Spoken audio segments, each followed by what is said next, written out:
Good evening বন্ধুগণ। Again আমি এর কিছু অ্যানালিসিস করেছি যেটা আপনাদের দেখাতে চাই।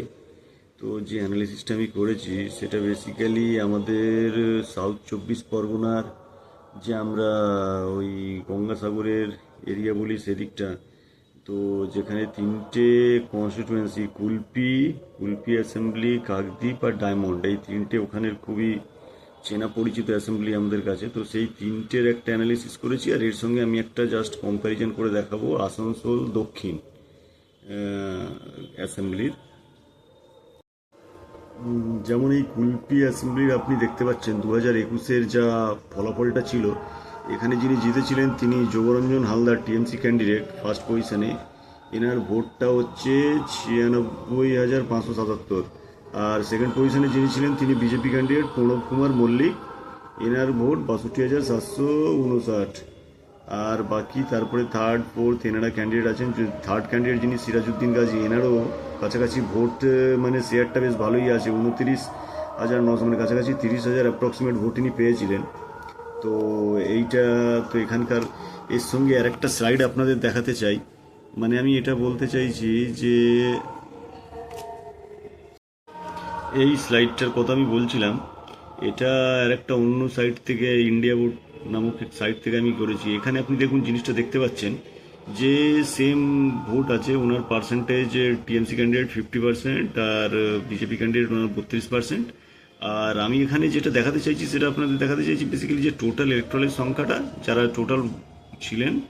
আর তার মধ্যে কাছাকাছি যেটা আমি পয়েন্ট আউট করতে চাইছি সেটা বলতে চাইছি যে 92.66% ভোট কাস্ট হয়েছে এই অ্যাসেম্বলিতে 2021-এ। মানে 100-এর মধ্যে 92-93% ভোট কাস্ট হয়েছে। আর এইবারের যেটা বলতে চাইছি, এইবারের এখানের তো প্রার্থী চেঞ্জ হয়েছেন। যোগরঞ্জন বাবু আর টিএমসি ক্যান্ডিডেট নন। এইবারকার যিনি প্রার্থী তিনি হচ্ছেন টিএমসির যিনি প্রার্থী তিনি বর্ণালী ধারা ম্যাডাম। আর বিজেপি ক্যান্ডিডেটও চেঞ্জ হয়েছেন, প্রণববাবু আর নেই। এবারে যে বিজেপি ক্যান্ডিডেট তিনি হচ্ছেন অবনী নস্কর। তো এইবারে একটু মানে যাকে বলে ভোটটা একটু অন্য রকমের। দুজনই নতুন ক্যান্ডিডেট, রিপিট ক্যান্ডিডেট তো নন। যোগরঞ্জন বাবু লাস্ট 3বারের সিটিং এমএলএ ছিলেন, ওনাকে এবার চেঞ্জ করে দেওয়া হয়েছে। এবারে আসি আমরা নেক্সট যে কাকদ্বীপের স্লাইডে। এবার কাকদ্বীপের স্লাইডটা এবার আপনাদের দেখাই, যেটা এখানে কাকদ্বীপের স্লাইডটার ব্যাপারে আমি বলতে চাইছি। ওটাও দেখুন আপনারা। ইনি ছিলেন, যিনি জিতেছেন তিনি মন্টুরাম পাখিরা। আর সেকেন্ড পজিশনে যিনি আছেন তিনি হচ্ছেন দীপাঙ্কর জানা। আর এইবারের যে 2026-এর যিনি আছেন তারাও, এনারা কিন্তু সেম ক্যান্ডিডেট, এনাদের কিন্তু ক্যান্ডিডেট চেঞ্জ হয়নি। আমি এখন ফার্স্ট আর সেকেন্ডকে নিয়েই যদিও বা চেক করছি, কেন কি মনে হয় এইবারকার যে ভোটটা, এটা তো বিজেপি আর টিএমসির মধ্যেই দুটোই পার্টি উভয় পক্ষে লড়ছে আর কি, এক অন্যের এগেনস্টে। এখানে আর তৃতীয় পক্ষের কোনো আর কথা নেই। আর তৃতীয় পক্ষে ভোট দেওয়াটাও মানে ভোটটাই মানে বেকার করাই হবে। তো এইটা একটা কথা। এখানেও যে জিনিসটা আমি বলতে চাইছি, দেখুন টোটাল ইলেকট্রালের সংখ্যাটা, মানে টোটাল যে পোল হয়েছে সেটা কিন্তু 93.62% পোল হয়েছে। এইটা আমি এখানে বলতে চাইছিলাম। এবারে আমরা সেই স্লাইডটায় চলে যাই। সেই স্লাইডটাতে আমরা হয়তো দেখতে পাচ্ছি এই যে কাকদ্বীপের, এইটাও ওই সেম স্লাইড। উনি জিতেছেন 52, ওনার ভোট শেয়ার ছিল 52%। বিজেপির যিনি ক্যান্ডিডেট তিনি 40%। এবার আমরা ডায়মন্ডে চলে যাব। ডায়মন্ডের যেখানে আমরা দেখতে পাচ্ছি ইনি পান্নালাল হালদার, ইনি জিতেছেন টিএমসি ক্যান্ডিডেট, 43% ভোট শেয়ার। আর দীপক হালদার বাবু, ইনি বিজেপি ক্যান্ডিডেট, এনার 36% ভোট শেয়ার। এনারা দুজনই কিন্তু সেম 2026-এও কন্টেস্ট করবেন এইবার। আর সিপিএম ক্যান্ডিডেট যিনি আছেন, এখানে একটা কিন্তু টুইস্ট আছে। প্রতিকুর রহমান যিনি, ইনি সিপিএম ক্যান্ডিডেট আগেরবার ছিলেন, যিনি কি 38,000 ভোট পেয়েছিলেন। কিন্তু এইবার ইনি কিন্তু টিএমসিতে যোগ দিয়েছেন। যদিও বা ইনি হয়তো এখানে কোনো প্রার্থী নেই, কিন্তু যদি এই যে টিএমসিতে যোগ দেওয়ার ফলে যতটা মনে হয় এনার যে ভোটের যে কিছুটা মার্জিন, এটা হয়তো টিএমসিতে শিফট হবে, হতে পারে, তো সম্ভাবনা অবশ্যই আছে।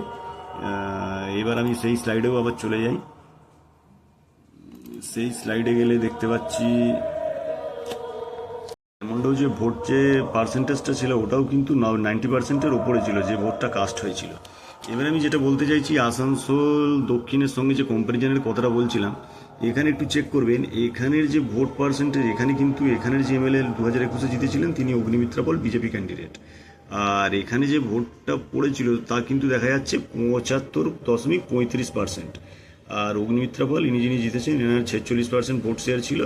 সায়নী ঘোষ যিনি আপাতত এখন তো আমাদের যাদবপুর পার্লামেন্ট কনস্টিটিউয়েন্সির এমপি, উনি এখানে ছিলেন 2021-এ, উনি টিএমসি ক্যান্ডিডেট প্রার্থী, উনি কিন্তু মানে সেকেন্ড পজিশনে ছিলেন, উনি 43% ওনার ভোট শেয়ার ছিল।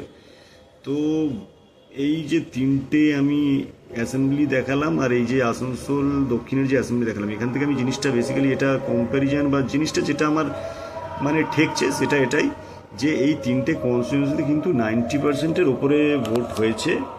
আর এই কনস্টিটিউয়েন্সিতে কিন্তু 70-75% ভোট হয়েছে। এখানে কিন্তু যে মানে জিতারের মার্জিনটা কিন্তু 2%, 2.5% মার্জিন আপনারা দেখতে পাচ্ছেন।